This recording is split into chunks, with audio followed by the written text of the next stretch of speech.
Shalom saudara sekalian, kita berterima kasih kepada Tuhan untuk hari yang bersejarah ini, di mana Tuhan sudah memimpin sampai hari ini, kita bisa merayakan HUT yang ke-50 tahun untuk Yayasan Kristen Tunas Kasih, dan bersyukur juga untuk GKKAI yang ada di Tarakan yang Tuhan sudah berkati. Hari ini temanya adalah tentang Grace Alone, dan saya akan membahas berkaitan dengan hari rayanya orang Yahudi, dan kita akan mengambil makna yang sangat mendalam di dalam hari raya tersebut, yaitu Tahun Yobel dan Hari Pentakosta. Sebelum kita dengarkan firman Tuhan, mari kita tundukkan kepala, kita akan berdoa. Bapa di dalam surga, kami berterima kasih untuk anugerah Tuhan yang Tuhan sudah nyatakan dari tahun ke tahun, hingga kami bisa menyaksikan 50 tahun Tuhan sudah memberkati Yayasan Kristen Tunas Kasih di Tarakan, dan bagaimana Tuhan sudah memimpin dari pertama sampai hari ini melalui begitu banyak kesusahan, tetapi Tuhan menyatakan bahwa Tuhan tidak meninggalkan yayasan ini, dan Tuhan sudah memakai begitu banyak orang yang terlibat di dalam pelayanan. Dan hari ini semua kami yang sudah berkumpul, setiap saudara-saudara kami yang bisa menyaksikan acara ini, biar sukacita yang dialami oleh saudara-saudara kami yang ada di Tarakan juga bisa dialami oleh anak-anak Tuhan di tempat-tempat yang lain, karena Tuhan yang sudah memimpin sejarah adalah Tuhan yang sama yang juga akan memimpin setiap kami. Kami berterima kasih untuk hari ini. Tuhan berkatilah firman Tuhan yang akan disampaikan. Tuhan pakailah hamba-Mu, dalam nama Tuhan Yesus kami berdoa. Amin. Hari ini tema kita adalah tentang Grace Alone. Itu artinya anugerah semata-mata atau hanya anugerah saja. Tidak ada yang lain. Apa artinya tema ini? Berarti selama 50 tahun kita bersyukur apapun yang terjadi, memang ada usaha-usaha manusia yang melakukan banyak perkara sehingga yayasan ini bisa terus maju, dan ada usaha-usaha atau orang-orang bekerja di dalamnya. Tetapi di balik semua itu adalah anugerah Tuhan yang memampukan setiap saudara-saudara bisa ikut melayani dan bisa melakukan segala sesuatu atas izin daripada Tuhan. Hari ini saya akan mengkaitkan Grace Alone berhubungan dengan dua hari raya besar di dalam kebudayaan Yahudi, yaitu Tahun Yobel dan Hari Pentakosta. Jadi satu berhubungan dengan tahun, satu berhubungan dengan hari. Apa artinya Tahun Yobel? Dan apa artinya Hari Pentakosta? Saya akan membacakan ayat yang nanti adalah ayat kesimpulan dari semua pembahasan kita, sehingga kita irit waktu, kita tidak membaca dari yang perjanjian lama. Nanti yang perjanjian lama saya akan jelaskan. Saya akan mengajak saudara sekalian, kita akan membaca di dalam kitab Lukas pasal yang keempat. Lukas pasal yang keempat dari ayat ke-17 sampai ayat ke-19. Demikianlah firman Tuhan. Kepadanya diberikan kitab Nabi Yesaya, dan setelah dibukanya ia menemukan nas di mana ada tertulis, Roh Tuhan ada padaku, oleh sebab ia telah mengurapi aku untuk menyampaikan kabar baik kepada orang-orang miskin. Dan ia telah mengutus aku untuk memberitakan pembebasan kepada orang-orang tawanan, dan penglihatan bagi orang-orang buta, untuk membebaskan orang-orang yang tertindas, untuk memberitakan tahun rahmat Tuhan telah datang. Lukas pasal yang keempat ini berhubungan dengan tahun Yobel. Perhatikan di sini, Roh Tuhan ada padaku, oleh sebab ia telah mengurapi aku untuk menyampaikan kabar baik kepada orang-orang miskin, dan seterusnya. Poin yang kedua kita akan melihat di dalam Kisah Rasul pasal yang kedua, yaitu tentang Hari Pentakosta.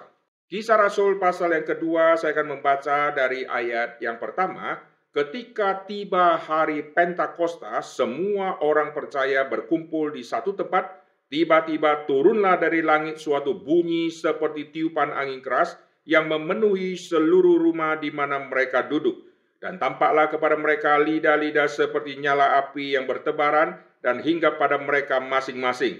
Maka penuhlah mereka dengan Roh Kudus, lalu mereka mulai berkata-kata dalam bahasa-bahasa lain seperti yang diberikan oleh Roh itu kepada mereka. untuk mengatakannya. Nah, ini adalah dua ayat yang sangat penting, satu di dalam kitab Lukas pasal keempat, satu di dalam Kisah Rasul pasal yang kedua. Dan dua kitab ini, baik Lukas maupun Kisah Rasul, ditulis oleh orang yang sama, yaitu Tabib Lukas. Dan Tabib Lukas waktu menuliskan peristiwa ini berhubungan dengan tradisi Yahudi di dalam Perjanjian Lama, berhubungan dengan dua hari raya yang sangat besar. Hari raya pertama yang kita akan bahas adalah Tahun Yobel. Tahun Yobel itu di dalam Perjanjian Lama Imamat pasal 25, ini adalah tahun pembebasan, tahun sukacita, tahun yang menyatakan satu kelepasan secara besar-besaran kepada orang-orang yang sedang di dalam kesulitan yang begitu besar. Kesulitan apa yang dimaksud? Yaitu orang-orang yang sedang melayani tuannya, yaitu para budak-budak yang bekerja, maka pada tahun Yobel mereka semua akan dibebaskan. Orang-orang Israel yang karena hutang tidak bisa bayar hutang, lalu mereka menghambakan diri menjadi seorang budak, maka di tahun Yobel mereka harus dibebaskan. Tahun Yobel adalah 7 kali 7 plus 1. 7 kali 7 adalah 49, plus 1 menjadi 50. Tahun Yobel adalah tahun ke-50. Tadi 7 kali 7 itu apa? Ini adalah tahun Sabat. Perhatikan, di dalam Alkitab ada hari ke-7, hari Sabat. Ada tahun ke-7, ada tahun Sabat. Jadi hitung hari pertama sampai hari ke-6. Maka hari ke-7-nya adalah hari Sabat. Hitung tahun juga sama. Tahun pertama sampai tahun ke-6. Masuk ke tahun ke-7 itu adalah tahun Sabat. Lalu tahun Sabat ini kalau dihitung 7 kali, maka 7 kali 7, 49. Nah, angka 7 adalah angka Sabat. Maka 7 kali 7 itu Sabat kali Sabat. Karena angka 7 kali 7. Nah, ini tema yang sangat menarik tentang Sabat. Nah, 7 kali 7 ini adalah 49. Lalu setelah 7 sama 7, 7, 7, 7. Ini semuanya akan ditutup dengan plus 1. Setelah angka 7, biasanya langsung loncat ke angka 8. Tetapi kita lihat di dalam perhitungan hari di zaman orang Yahudi, hari pertama, kedua, dan seterusnya, sampai hari ke-7. Karena mengikuti hari penciptaan sampai hari yang ke-7. Lalu setelah hari ke-7 lewat 1 hari, maka itu disebut hari pertama. Jadi hari pertama ini sama dengan hari yang ke-8. Tetapi yang lebih umum dipakai adalah hari pertama. Apa artinya? Berarti setiap ketemu 7 akan menuju kepada satu lagi. 1 ini adalah permulaan. 7 adalah angka akhir atau angka berhenti. Jadi 1 dan 7 ini adalah permulaan. 1 permulaan. 7 adalah akhir. Dimulai dengan angka 1, diakhiri dengan Sabat. Itu artinya. Jadi setelah angka 7 akan ketemu 1. Setelah itu ketemu 2, 3, 4, dan seterusnya akan ketemu 7 lagi. Lalu kalau 7 ini muncul sampai 7 kali, ini jumlahnya 49. Nah, sekarang contoh. Tahun pertama, tahun kedua, tahun ketiga, dan seterusnya. Lalu sudah 6 tahun, sekarang tahun ke-7. 7 sudah muncul 1 kali. Lalu loncat lagi jadi 1, 2, 3, 4, 5, 6, 7. Sudah 2 kali 7. Lalu kembali lagi ke 1. Demikian kalau dihitung, sampai muncul 7-nya 7 kali, itu namanya 7 tahun Sabat. Jadi kita perhatikan, tahun Yobel ini adalah 7 kali 7. Tahun Sabat itu nanti plus 1. 7 kali 7, 49, plus 1 menjadi angka 50. Maka tahun ke-50 itu adalah tahun Yobel. tahun yang menjadi puncak dari semua perayaan tahun Sabat. Jadi setiap tahun diakhiri dengan angka ke-7, itu sudah puncak. Nanti dikembalikan lagi menjadi angka 1, lalu diakhiri dengan angka 7 lagi puncak. Lalu puncak dari semua puncak, maka berhenti di angka ke-50, itulah tahun Yobel. Di tahun Yobel itu, semua budak-budak akan diberikan pembebasan, dan semua orang-orang Yahudi akan kembali ke tanah milik mereka atau tempat asalnya mereka. Nah, sekarang pertanyaannya, apakah orang Israel memiliki tanah secara hak milik pribadi? Jawabannya tidak. Di dalam kitab Perjanjian Lama muncul aturan begini, yaitu pada saat tahun Yobel kamu harus pulang ke tanah milikmu. Itu artinya apa? Kembali kepada zaman Yosua. Zaman Yosua sudah menaklukkan tanah perjanjian, lalu semua suku-suku sudah diberikan kafling mereka masing-masing. Lalu setelah mereka tinggal di kafling mereka masing-masing, lalu pasti ada terjadi mutasi, ada satu pindah ke sini, pindah ke sana, lalu menikah sama suku ini, lalu pindah sini, pindah sana. Lalu mereka yang sudah berpindah-pindah pada tahun ke-50 itu tahun Yobel, semua harus kembali ke tempat mereka masing-masing. Saya suku A harus kembali ke tanah tempat suku A di dalam zaman pembagian tanah perjanjian di zamannya Yosua. Lalu semua harus ngumpul ke situ, bukan berarti tanah itu milik hak pribadinya mereka. Mereka dikasih hak untuk tinggal di situ, tapi kepemilikan tanah itu adalah milik Tuhan. Nah, ini adalah prinsip yang sangat penting karena nanti di tahun Yobel itu semua hak milik seseorang, harta warisan seseorang yang dia sudah miliki tetapi sudah dijual kepada orang lain atau sudah dipindah tangankan ke orang lain, tahun Yobel waktu tiba, semua milik ini akan kembali ke pemilik asalnya. Pemilik asal ini akan mengambil kembali semua miliknya yang sekarang sudah dimiliki oleh orang lain. Kenapa bisa seperti itu? Karena memakai pola tanah ini adalah milik Tuhan. Kau bisa beli tanah bukan jadi milikmu secara pribadi. Kau beli tanah itu artinya kau dikasih izin oleh Tuhan untuk sementara waktu mengelola tanah. Waktu kamu mengelola tanah, ini tanahnya milik Tuhan. Kau hanya pegawainya Tuhan. Oh, saudara berkata, enggak, saya sudah miliki tanah ini, sudah menjadi satu warisan turun-temurun. Dari keluargaku turun ke aku, ini milikku. Tidak, saudara. Tanah ini milik Tuhan.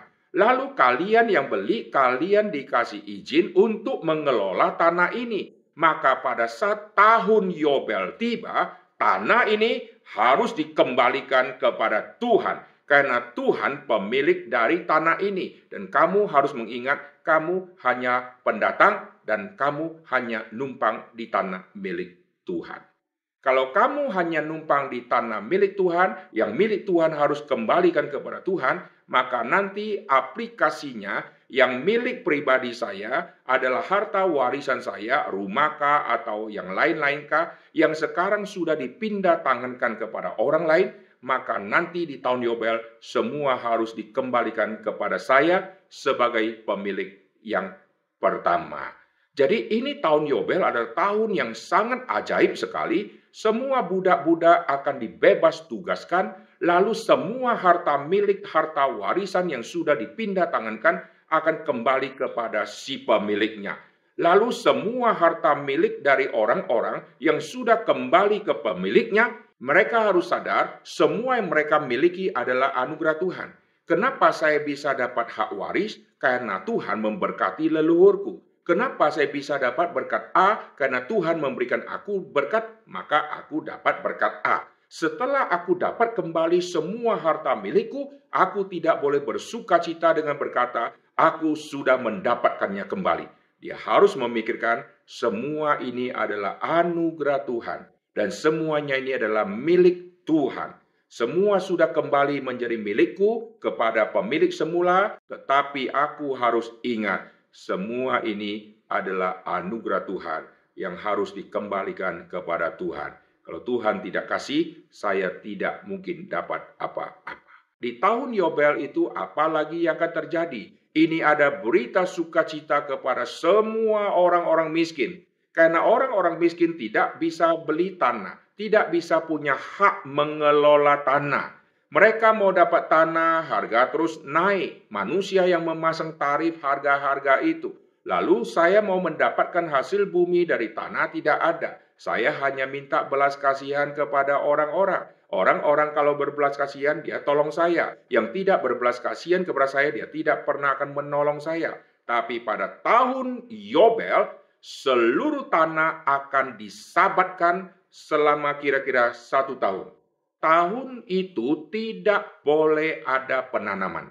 Tidak boleh ada penuaian, tidak boleh ada pergi ke ladang, lalu cangkol-cangkol, pasang-pasang, lalu taruh bibit, lalu lakukan seperti sedia kala, yaitu saya mengelola tanah, lalu mau menghasilkan pohon yang ada buah. Di dalam tahun Sabat itu, tahun Yobel, yang adalah puncak dari semua tahun Sabat, tidak boleh lakukan itu.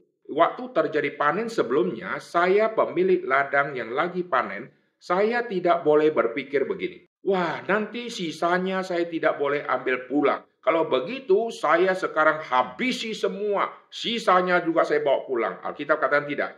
Yang kau ambil, yang kau sudah babat, lalu yang jatuh-jatuh, buah yang jatuh, kamu tidak boleh ambil. Itu adalah bagian untuk orang miskin. Jadi waktu orang miskin mau ambil sesuatu dari hasil bumi saudara, dia bukan mencuri. Dia datang sebagai hak yang dia miliki yang dari Tuhan. Karena Tuhan pemilik tanah, lalu si pemilik tanah yang tadi hanya bisa kelola, dia hanya sebagai tukangnya Tuhan yang mengelola tanahnya Tuhan.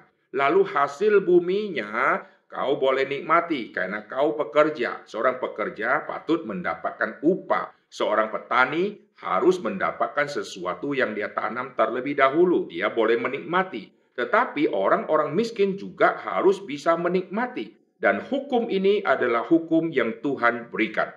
Maka Tuhan yang pemilik tanah itu memberikan hukum begini, pada tahun Yobel, tanah yang sudah dipanen sebelumnya, sisa-sisa buah-buah yang jatuh-jatuh, itu nanti diambil oleh orang miskin. Dan itu tidak boleh dikatakan mereka mencuri.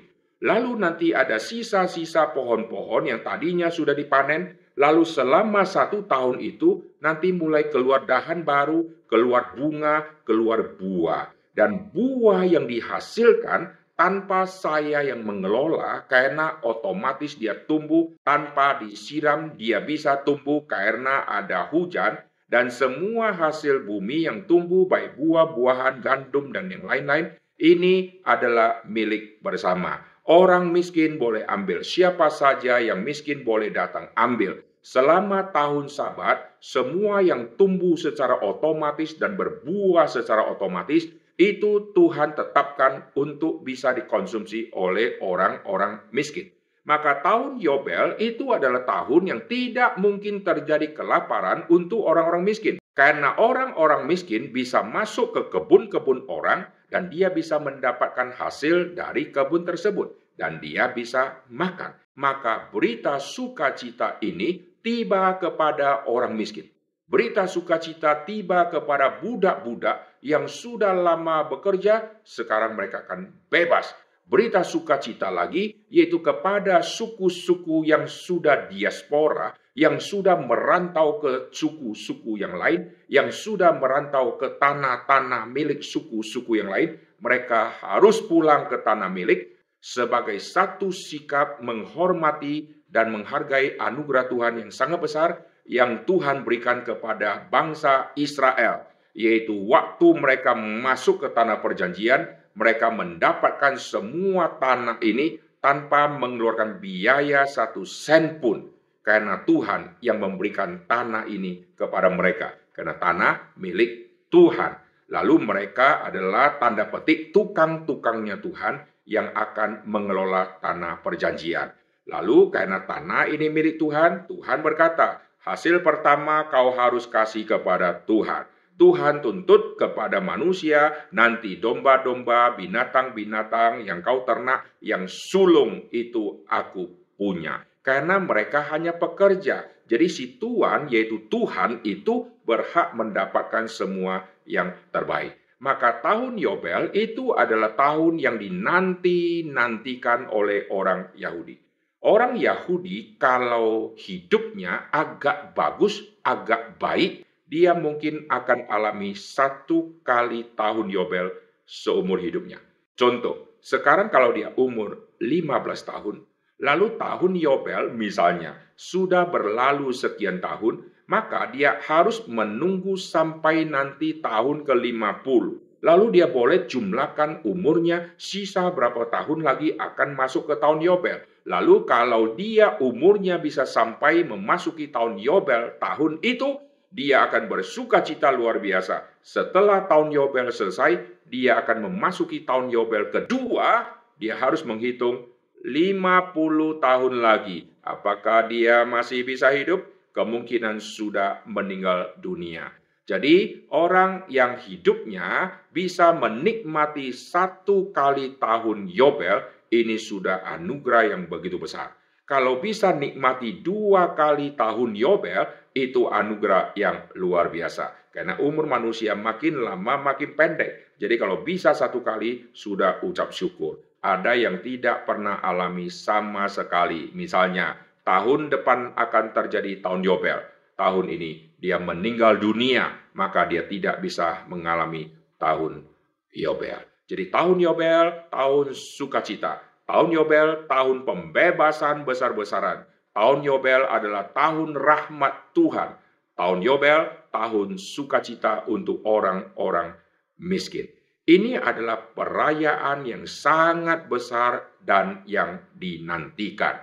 Rumusnya adalah 7 kali 7 plus 1 untuk hitung yang tahun Yobel. Jadi 7 kali 7 tahun Sabat, lalu tahun depannya itu tahun ke-50.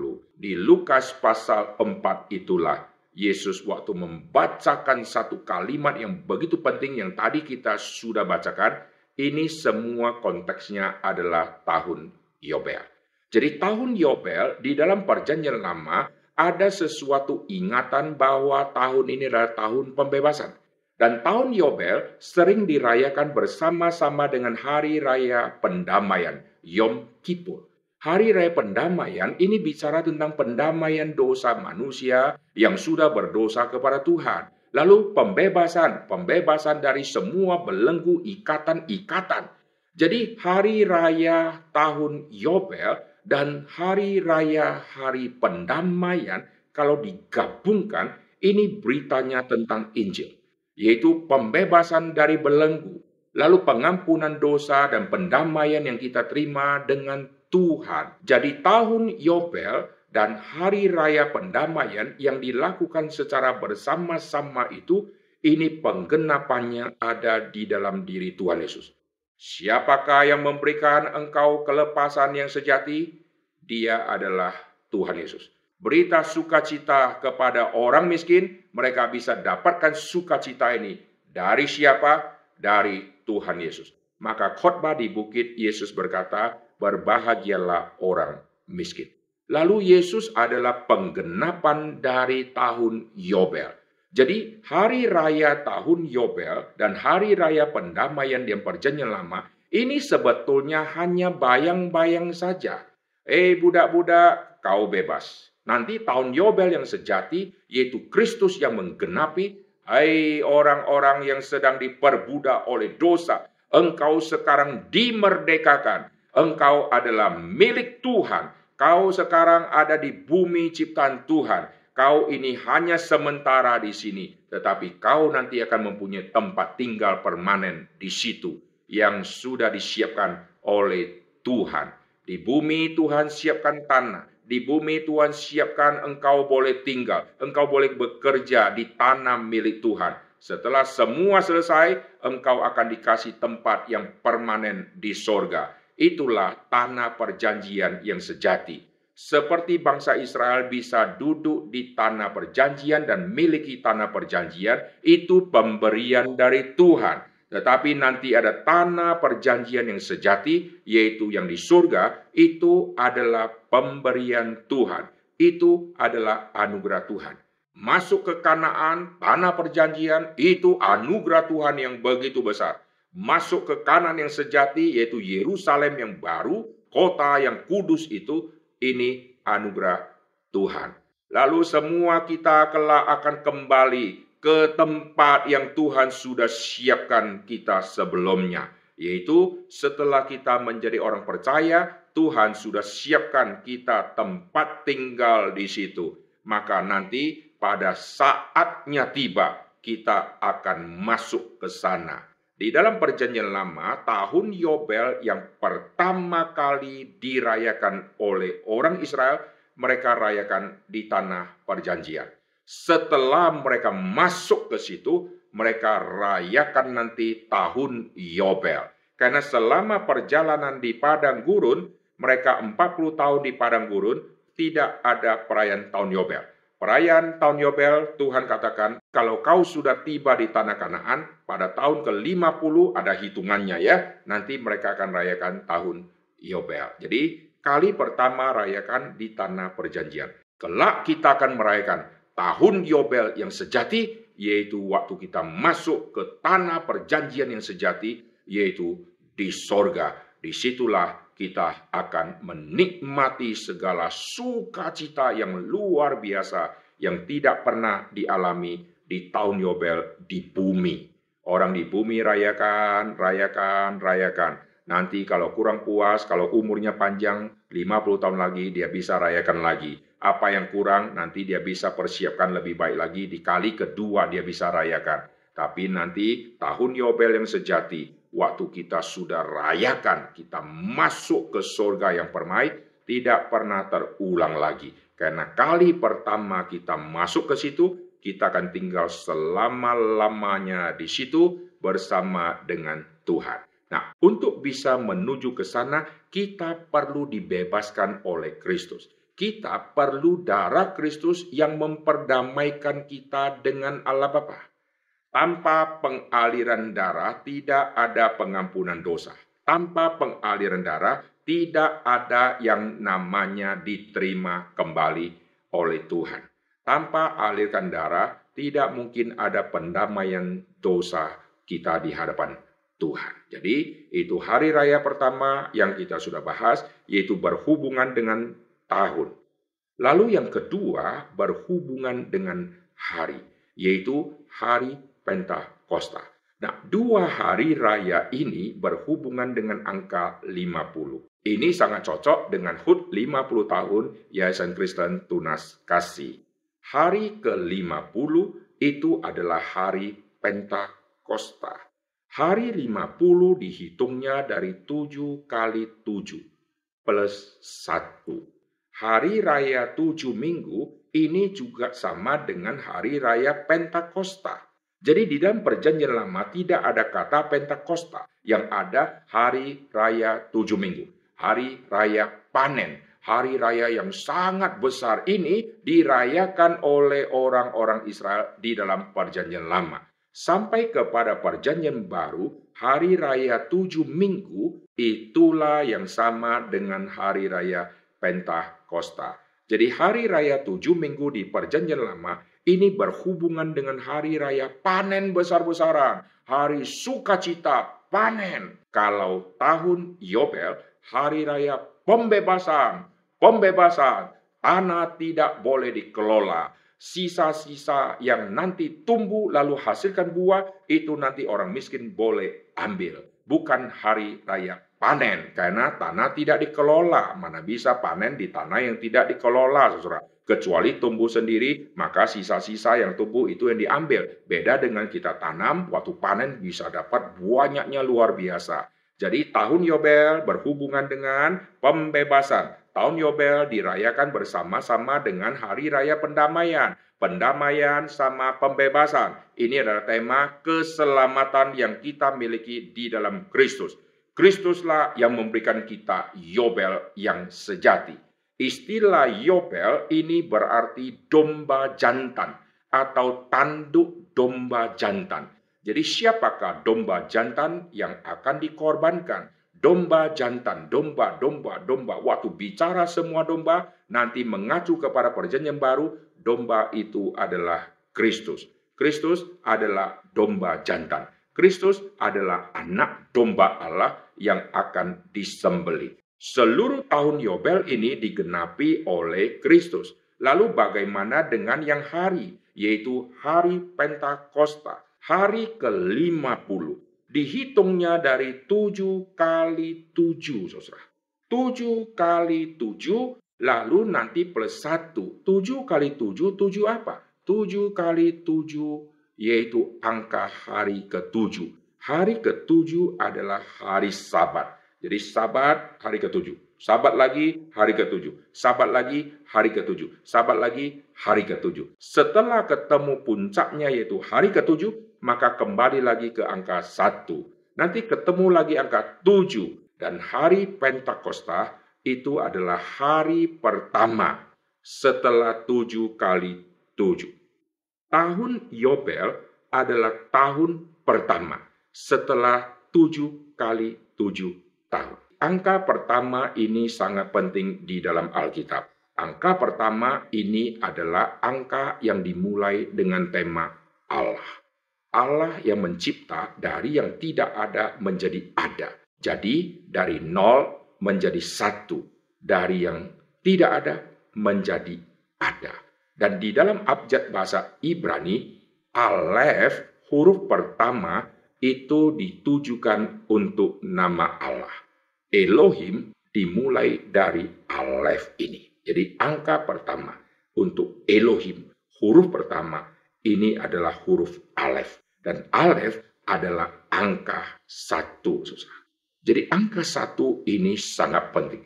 Nah, sekarang kita kembali ke hari ke-50 atau hari Pentakosta. Hari ke-50 juga sama dengan hari pertama setelah 7 kali 7 minggu. Oke? Hari Pentakosta adalah penggenapan hari tanda petik Pentakosta di dalam perjanjian lama. Di dalam perjanjian lama, hari Pentakosta dikaitkan dengan hari raya 7 minggu, dikaitkan dengan hari raya panen, saudara. Lalu semua ini nanti digenapkan di hari Pentakosta dengan Roh Kudus yang akan dicurahkan. Jadi tahun Yobel ini nanti bicara tentang Kristus.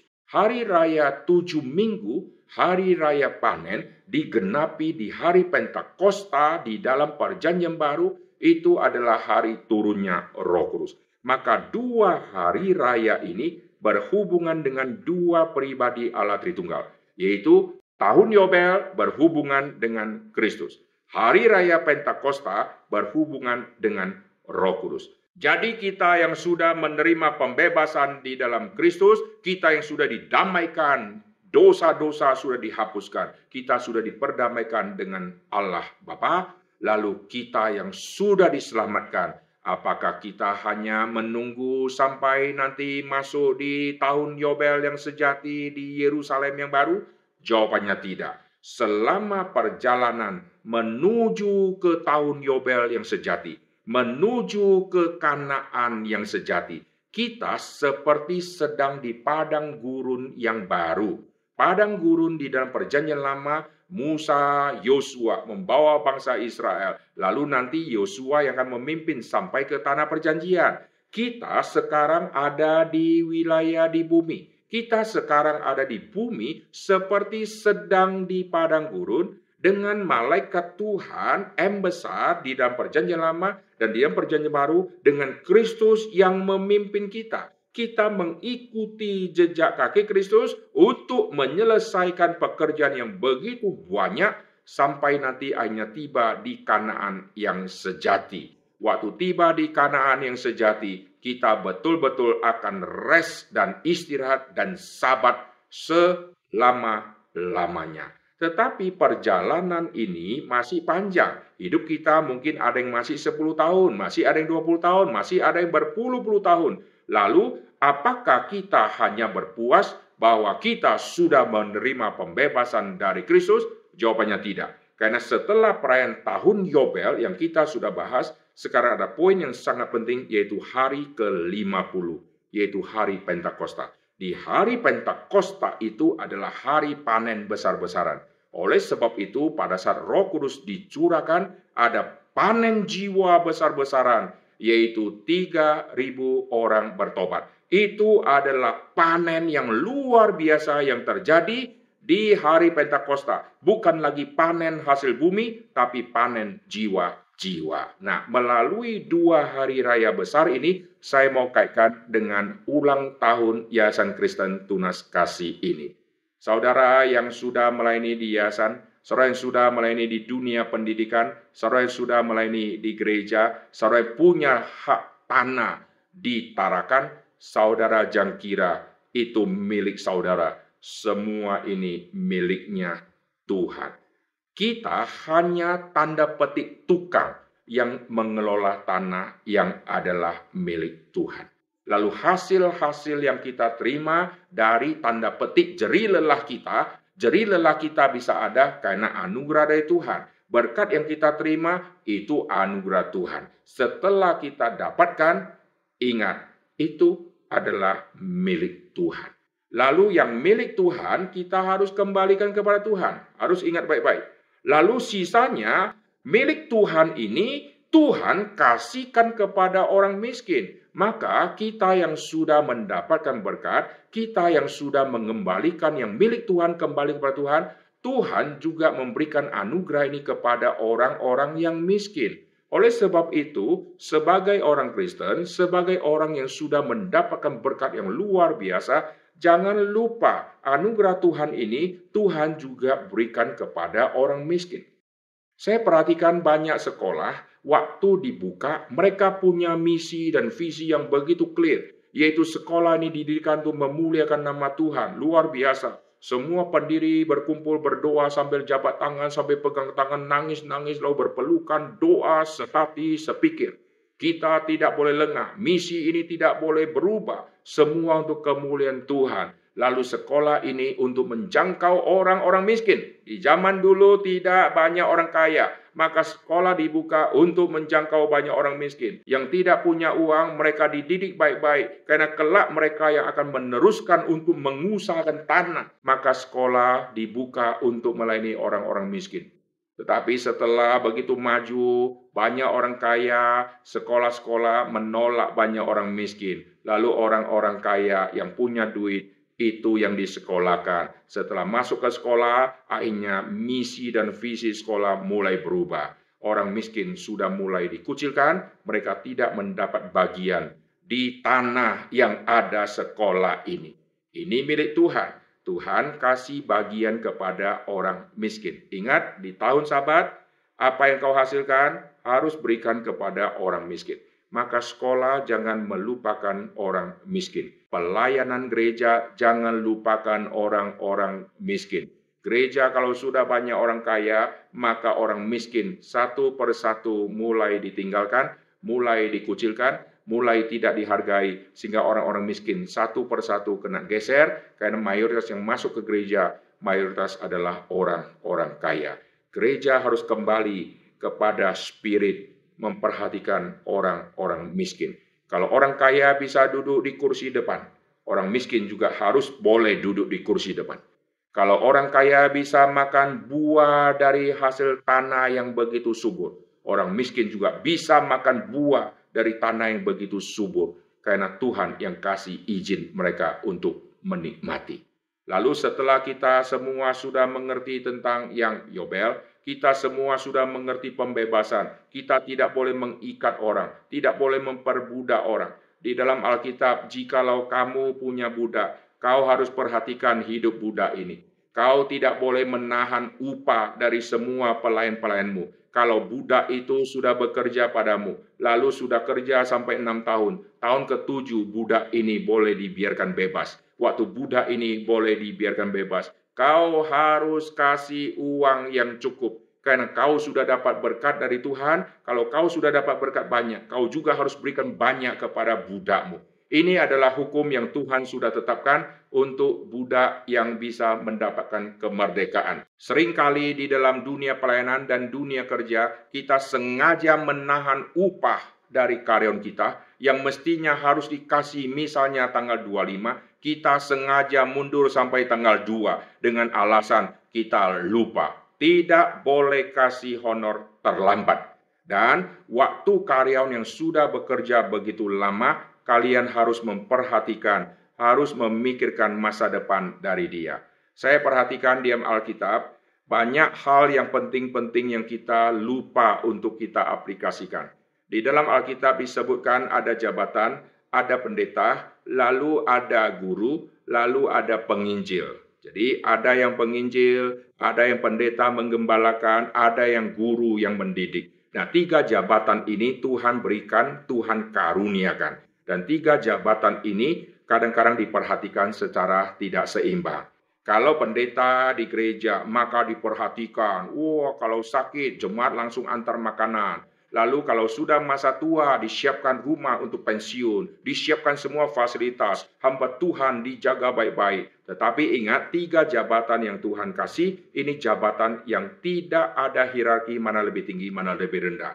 Ada jabatan penginjil, ada jabatan pengembala, itu pendeta-pendeta. Ada jabatannya guru. Ini semua dicatat di Efesus pasal 4 ayat yang ke-11. Yang guru ini yang paling kasihan. Penginjil-penginjil karena hamba Tuhan masih diperhatikan. Tetapi yang guru ini yang paling kasihan. Ada yang sudah jadi guru berpuluh-puluh tahun, gajinya naiknya sangat kecil. Dan jarang sekali yayasan-yayasan pendidikan memikirkan masa depan dari si guru.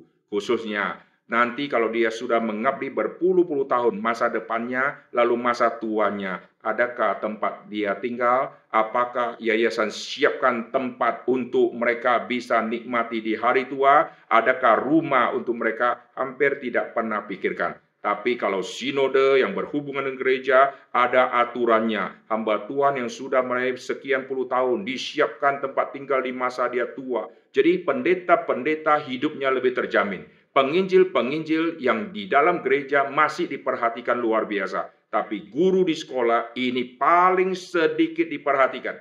Oleh sebab itu, melalui HUT 50 tahun, angka 50 berhubungan dengan tahun Yobel, tahun ke-50. Angka 50 berhubungan dengan hari Pentakosta, angka ke-50.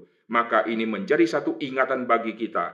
Harus perhatikan orang miskin, harus memberikan anugerah Tuhan kepada orang yang lain juga. Kalau kita inginkan sesuatu dari Tuhan, lalu bagaimana dengan orang lain itu? Kita ingin Tuhan memberi jawaban kepada kita. Kita mau doa kita dikabulkan. Tapi bagaimana kalau doa kita sudah dikabulkan? Kita dipakai oleh Tuhan untuk menjalankan tugas yang kita harus kerjakan, untuk menggenapi apa yang kita sudah terima, supaya orang itu juga terima hal yang sama.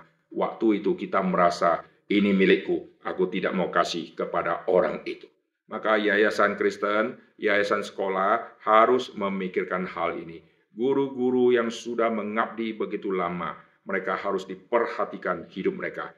Mereka bukan budak di dalam satu sekolah, tapi mereka adalah orang yang mestinya harus diperhatikan setara, selevel dengan semua yang lain. Di dalam Alkitab, kuduskanlah hari Sabat. Kau tidak boleh bekerja di hari Sabat. Tuhan, kau tidak boleh kerja. Lalu budak-budakmu juga tidak boleh bekerja. Tuan-tuan tidak boleh bekerja, budakmu tidak boleh, lalu binatang juga tidak boleh, semua tidak boleh. Berarti Tuhan buat sama rata, tidak dibagi-bagi. Hukum Tuhan berikan untuk semua. Yang satu nikmati Sabat, semua harus nikmati Sabat. Kalau Tuhan kasih kita pembebasan, semua kita akan nikmati hal yang sama. Lalu perhatikan yang hari Pentakosta. Setelah kita sudah ditebus, kita sudah dibebaskan, belum selesai. Kita harus berbuah. Maka sekolah sama gereja ini relasi sangat penting. Gereja itu melayani domba-domba Tuhan. Sekolah melayani tanda petik domba-domba Tuhan. Yang sekarang belum menjadi domba, mungkin masih kambing-kambing. Tapi banyak di antara mereka sebetulnya adalah domba, cuma sekarang belum menjadi domba. Mereka belum kenal Kristus sebagai juru selamat. maka sekolah itu menjadi satu wadah yang sangat penting untuk kita panen besar-besaran. Puji Tuhan, selama berapa tahun saya melayani di Kota Tarakan waktu membawa tim KKR, saya melayani di sekolah di bawah Yayasan Kristen Tunas Kasih. Dan saya melihat mereka anak-anak Tuhan, banyak yang belum jadi orang Kristen, dan mereka mengenal Kristus justru di masa sekolah. Itu adalah saatnya kita menuai. Bagaimana kita bisa kumpulkan begitu banyak orang yang belum percaya? Hanya di sekolah lah mereka bisa datang sendiri dan kumpul dan setiap hari. Kita kalau buat KKR, buat acara 3 hari, orang berkumpul hanya hari pertama, hari kedua mungkin tidak datang, hari ketiga dia datang, ada yang tidak datang 3 hari. Tapi sekolah, dia sudah daftar, dia harus datang sampai bertahun-tahun. Ini kesempatan kita menangkan mereka, bawa mereka kembali kepada Tuhan. Sehingga angka 50 mengingatkan kita angka Pentakosta. Hari turunnya Roh Kudus, hari penuaian besar-besaran. Maka biarlah di HUT 50 tahun ini ada semacam sukacita pembebasan. Ada sukacita penghiburan kepada orang miskin. Ada sukacita membagi berkat yang mestinya kita terima, tapi Tuhan juga berikan kepada orang lain. Dan kita harus relakan, kita harus menyalurkan juga. Kita tidak boleh merampas haknya mereka, lalu kita terima sendiri. Kita harus berbagian untuk semua yang lain. Sehingga semua sungguh-sungguh merasakan ini adalah anugerah Tuhan. Lalu selain kita sudah dapat pembebasan, ada hal yang sangat penting yang kita harus kerjakan, yaitu hari penuaian besar-besaran. Yaitu setelah kita menuai mereka, maka tugas gereja akan mendewasakan mereka. Mereka akan dikenalkan untuk melayani di rumah Tuhan, mereka akan dikatekisasi, mereka akan dikasih wadah untuk melayani di dalam rumah Tuhan. Maka sekolah sama gereja harus bekerja sama baik-baik. Kalau di gereja hamba Tuhan diperhatikan, di sekolah guru-guru harus diperhatikan. Kalau di gereja ada sinode yang menetapkan aturan. Kalau gereja sudah otonom, maka gereja lokal yang menetapkan aturan, memperhatikan hamba-hamba Tuhan. Dan hamba-hamba Tuhan yang baik kadang-kadang diperhatikan sangat baik. Tapi kalau hamba-hamba Tuhan yang kadang-kadang dirasa kurang baik karena ada sekelompok orang tidak suka, maka hamba Tuhan itu dikucilkan, disingkirkan, dikirim sampai ke ujung bumi supaya mati di situ. Di sekolah juga sering terjadi. Ini guru yang kita rasa kurang baik, maka kita sengaja kita singkirkan dia. Kirim dia di sekolah cabang yang sekolah paralel. Kirim dia di hutan-hutan supaya dia mati di situ. Lalu guru-guru yang lain yang baik yang kita rasa sangat berpotensi, kita terus kasih dia kesempatan sehingga terjadi ketimpangan. Banyak orang yang kita rasa punya potensi ternyata tidak dikasih kesempatan. Yang tidak punya hati justru kita kasih kesempatan pegang posisi yang paling tinggi sehingga menjadi rusak semua. Jadi sebagai kesimpulan di ulang tahun ke-50 ini kita akan menghasilkan buah yang begitu banyak. Amin. Semua sudah datang ke sekolah. Tinggal bagaimana kita siapkan hari untuk layani mereka. Waktu saya KKR di sekolah, waktu saya khotbah kepada mereka, saya perhatikan, Tuhan, mereka yang sekarang masih siswa, mungkin berapa tahun kemudian mereka sudah menjadi orang penting di dalam dunia masyarakat. Tetapi sebelum menjadi orang penting di dunia masyarakat, mereka mengenal Tuhan di bangku sekolah. Sejak mereka ada yang SD, ada yang SMP, dan ada yang SMA. Ini menjadi satu bekal mereka bawa sampai ke hari tua. Dan mereka kelak akan meneruskan semua pelayanan kita. Dan saat itu kita semua sudah tua atau kita sudah mati. Biarlah di HUT 50 tahun ini kita ingat 2 hari yang bersejarah yang menjadi hari raya perayaan yang sangat penting. Yaitu Tahun Yobel dan Hari Pentakosta. Mari kita tundukkan kepala, kita berdoa. Bapa di dalam surga, kami berterima kasih untuk semua yang Tuhan sudah kerjakan. Kami sadar ya Tuhan, apapun yang kami miliki, kami yang lahir dengan telanjang, kami tidak mendapatkan apapun dari hasil usaha kami. Tetapi yang kami dapatkan adalah pemberian dari orang. Kami mendapatkan baju dari orang tua.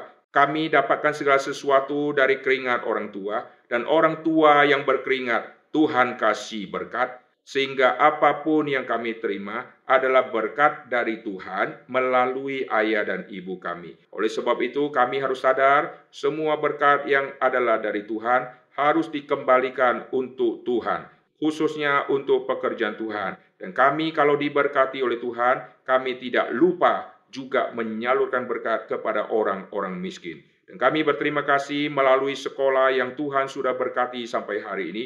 Begitu banyak lulusan-lulusan yang sudah melayani Tuhan dan menjadi hamba Tuhan. Oleh sebab itu kami berdoa, biar HUT 50 tahun ini, biar ada penuaian besar-besaran lagi melalui sekolah di bawah Yayasan Kristen Tunas Kasih ini. Sehingga nama Tuhan ditinggikan, semua kami merasakan sukacita, ada jiwa-jiwa baru yang dituai di sekolah, dan ada jiwa-jiwa baru yang akan digembalakan di gereja Tuhan. Terima kasih Tuhan, berkatilah semua perjalanan yang masih panjang di depan. Yayasan Kristen Tunas Kasih dan GKKAI yang Tuhan berkati. Tuhan terus akan menjaga, Tuhan terus akan memberikan gembala-gembala dan hamba-hamba Tuhan dan guru-guru yang akan melayani di dua bidang wilayah ini, baik sekolah maupun gereja.